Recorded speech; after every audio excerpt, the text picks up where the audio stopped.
Sekelompok mahasiswa yang tergabung dalam Himpunan Mahasiswa Konawe Selatan menggelar aksi unjuk rasa di kantor Bupati Konawe Selatan Senin 20 November 2023. Aksi Himpunan Mahasiswa Konsel di kantor Bupati ini untuk mendesak pemerintah daerah dan mitranya DPRD melakukan langkah transparansi program bantuan sosial dan beasiswa serta pembangunan asrama mahasiswa.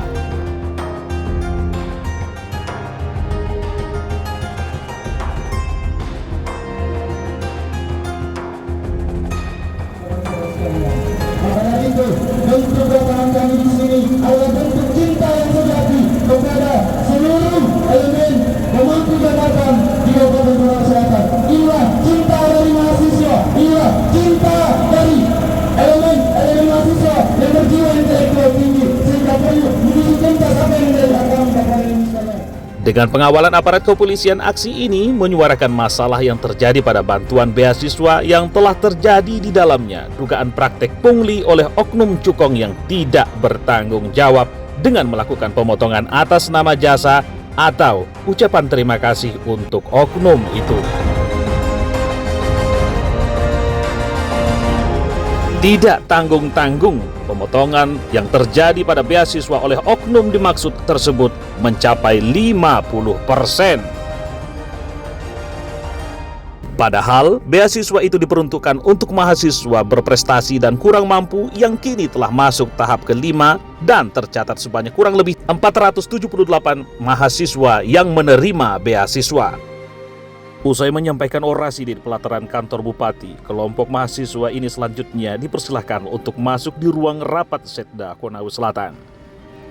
Terkait masalah beasiswa dan asrama mahasiswa, melalui koordinator mahasiswa Konawe Selatan, Reynaldi, dalam tuntutannya mengatakan meminta Setda dan Kesra Konawe Selatan serta Kepala Dinas Pendidikan dan Kebudayaan Kabupaten Konawe Selatan untuk transparan terkait dengan bantuan beasiswa daerah Kabupaten Konawe Selatan tentang jumlah dana yang digelontorkan, persyaratan pendaftaran, keterbukaan informasi beasiswa, sasaran beasiswa, laporan pertanggungjawaban, dan nama-nama penerima beasiswa.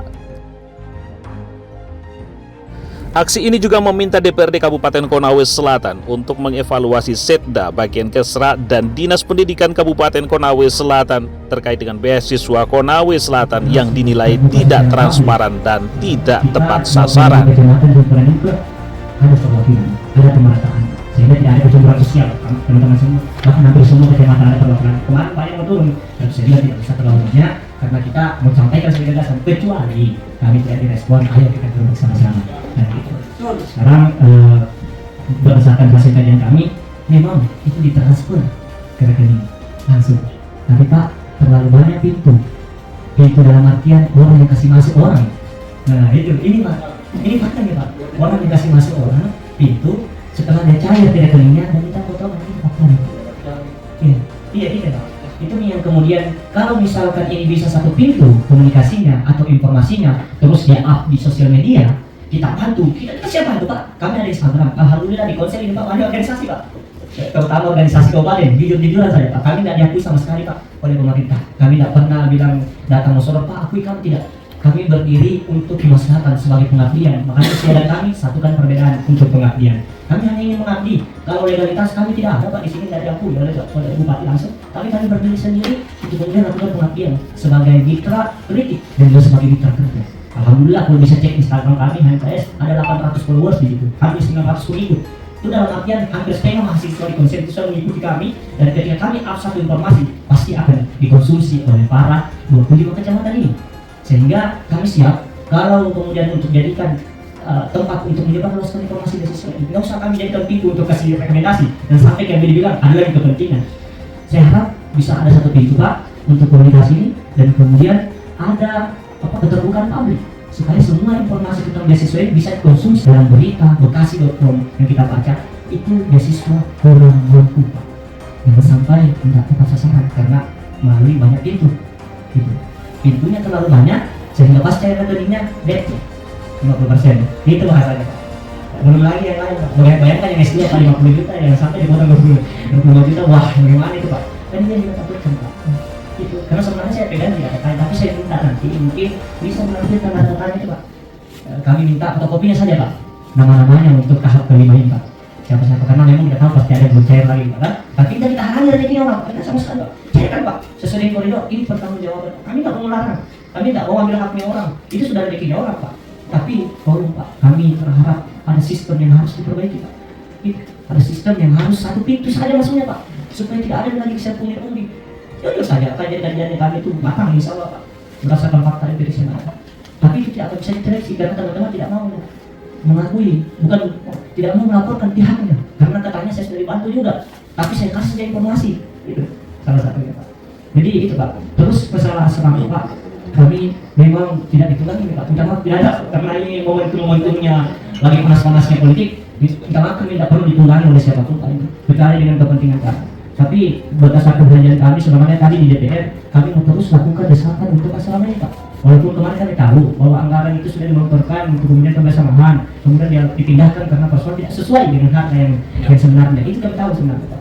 Tapi hari ini Pak, tolong buatkan kami, kalau memang tidak bisa dalam bentuk asrama Pak, minimal tempat dulu untuk kami berdiskusi Pak. Kami tidak minta untuk saya HMKS tidak.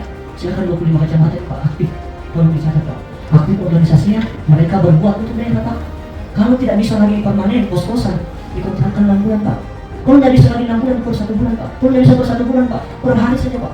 Jadi kami tidak memang memaksa pemerintah Pak. Tapi minimal tidak, kami ada tempat bertemu untuk kami diskusi. Kegiatan berikutnya kami adalah misalkan melakukan pengkaderan, misalkan meningkatkan sumber daya, buat dialog misal. Kami tadi akan buat dialog berdebat untuk bupati. Berdasarkan apa untuk seluruh macam-macam bupati ini? Itu bukan bagusnya Pak. Kita buat mereka berdebat secara akademik, tapi kami diskusi itu kenapa? Kami tidak punya tempat. Di rumah saya Pak sebagai ketua sekarang dialog organisasi daerah 17 kabupaten kota, 5 kemudian organisasi di Sultra kemarin itu saya sudah berbuka Pak. Sementara itu, sebelumnya pihak pemerintah daerah dengan terbuka dan gamblang memberikan jawaban serta klarifikasinya. Sesuatu yang halal, ruang-ruang demokrasi telah terbuka. Semua masyarakat berhak berpendapat. Tentu semua niatnya adalah untuk kemajuan. Apalagi mahasiswa adalah study today for later tomorrow. Siapa yang akan memperhatikan ke depan? Oleh karena itu pendidikan adalah salah satu aspek yang harus diperhatikan untuk kemajuan bangsa. Tidak ada di dunia ini teori kehidupan bangsa yang juga tanpa sumber daya manusia. Nah, oleh karena itu adik-adik sekalian datang ke sini, saya sangat menghormati. Ada kalimat yang paling saya garis bawahi, silaturahmi, ada tadi. Misalnya, oleh karena itu saya tertarik teman-teman sekalian, kita diskusi sini, nanti kita lanjutkan di belakang. Dari sisi pemerintahan saya ingin menjelaskan sedikit. Pertama, bahwa ada pungli orang dalam dan akuntabel. Ya, jadi saya ingin menjelaskan bahwa di Konawe Selatan itu berkaitan dengan pendidikan ada 2, program bantuan sosial dan beasiswa. Hari-hari ini yang ada adalah bantuan sosial. Proses bantuan sosial adalah sebelum penyusunan APBD, maka yang bersangkutan mengajukan proposal yang disampaikan kepada pimpinan daerah. Pimpinan daerah kemudian mengembalikan APBD, kemudian kita rapatkan. Setelah kita rapatkan, baru masuk di APBD. Jadi bukan saya menghindari dari semua ini, tapi ini proses yang harus dilewati. Jadi ini kalian, saya bukan membela pimpinan daerah, tapi pimpinan daerah selalu membuka ruang itu. Hanya kebetulan proposal yang disampaikan itu kadang-kadang itu tidak terbatas, jadi mungkin tidak sampai ke sana, sehingga sampai hari ini nampak bahwa seperti tidak transparan. Tapi sebenarnya proses itu. Kenapa proses hari itu? Karena kita berhadapan dengan PPK. Tidak boleh ada bantuan sosial yang diberikan tanpa ada proses administrasi, yaitu proposal yang masuk ke kami. Setelah ada proposal itu, maka kalau yang namanya transparansi dan akuntabel itu tiap tahun kita diperiksa oleh BPK. Tidak ada pembayaran bantuan sosial yang sifatnya tunai, tapi semua non tunai. Jadi kalau ada bantuan sosial langsung diberikan kepada yang bersangkutan melalui rekening. Kenapa? 2 tahun yang lalu Konawe Selatan kita dapat masalah. Banyak bantuan sosial yang diberikan kepada mahasiswa. Ternyata setelah verifikasi banyak mahasiswa sudah tidak kuliah, sudah DA, bahkan dia menggunakan kartu aktif kuliah yang aspal. Nah, sehingga kami sangat ketat hari ini.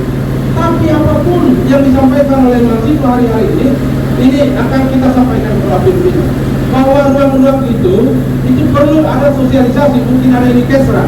Ke depan perlu ada disosialisasikan ke teman-teman mahasiswa supaya mereka tahu proses seperti ini. Karena saya bukan membela pimpinan daerah konsen. Bukti yang bisa saya tunjukkan adalah tahun 2021 sebesar 121 juta 15 orang. 2022 2,1 miliar untuk bantuan sosial. 2023 4,2 miliar. Bayangkan.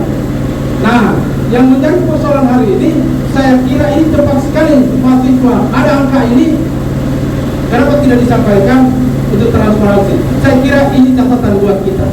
Tapi apapun saya sampaikan bahwa uang ini sampai ke penerima. Nah, tanda petik kalau ada tadinya kongkali catatan Kesra, Pak Asisten semua ini catatan.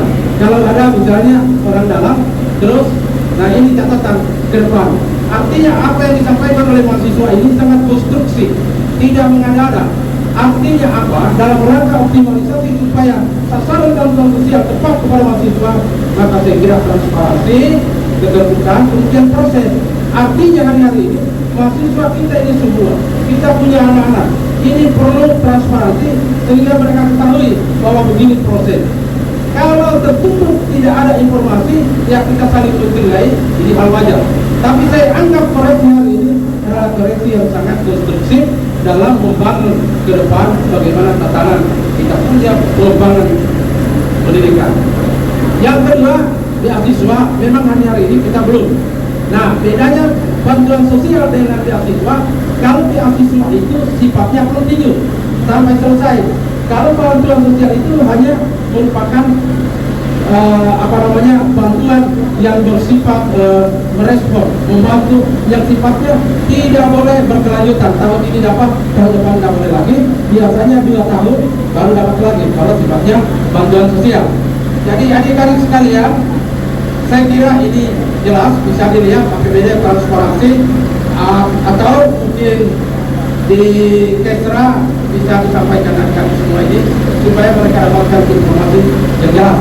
Kemudian berkaitan dengan asrama, pada tahun 2021 kita sudah menganggarkan untuk pembangunan asrama. 2021 kita anggarkan uang kurang lebih pembuatan lahan sekitar 2 miliar. Setelah kita menemukan ada saran dari mahasiswa bahwa lokasinya di sini, kita akan membangun. Setelah kita membangun, proses yang kita lakukan adalah melakukan koordinasi dengan tim penilai. Setelah tim penilai mengeluarkan uang bahwa standar tim penilai per meter adalah seperti ini. Sementara uang tidak cukup begitu. Kita melakukan nego yang punya lahan tidak bersedia dengan angka itu. Sebab kalau kita bayar di atas taksasi dari penilai resmi, bukan kami internal dari penilai, maka kita akan bermasalah. Nah, setelah berjalan maka batallah satu itu, sehingga inilah yang ditutup oleh Pak Bupati. Kalau begitu kita tanggalkan dulu untuk pembebasan lahan asrama, kemudian kita perluas bantuan sosial. Terbukti bantuan sosial 2022 adalah 1,2 miliar. Nah, nanti tahun 2022 pemiliknya datang, dia siap dengan taksasi itu, APBD sudah ditetapkan. Jadi adik-adik sekalian, bukan mencari pembenaran, tapi saya mencoba menjelaskan kronologi yang kita hadapi. Artinya apa? Bahwa kaidah-kaidah pemerintahan selalu ada koridornya. Kami juga tidak mungkin berani melanggar kaidah-kaidah keuangan, karena di belakang hari nanti kita bermasalah. Tetapi apapun yang disampaikan hari ini adalah salah satu aspirasi yang harus dihormati dan harus kita diskusikan. Kalau hari ini kita masih terkenal dengan itu, saya kira waktu masih panjang ke depan. Oleh karena itu adik-adik sekalian, saya menjelaskan secara umum. Kalau memang dibutuhkan untuk kita diskusi di ruangan, bisa kita diskusi di ruangan untuk mempertajam, karena informasi-informasi ini akan kita sampaikan kepada pimpinan bahwa aspirasi tentang asrama berkembang dari mahasiswa. Terbukti hari ini, dan hari ini harus kita hormati, Pak. Teman-teman datang dengan kaidah-kaidah. Nah, ini saya baca naskah akademik. Ini tidak main-main. Artinya mahasiswa sudah datang dengan ciri khasnya sebagai intelektual juga Konawe Selatan. Dan kita patut berbangga. Berarti di Konawe Selatan anak-anak kita semakin maju. Buktinya hari ini datang unjuk rasa bukan tanpa konsep, tapi ada konsep yang bisa dipertanggungjawabkan secara akademik. Saya kira mungkin itu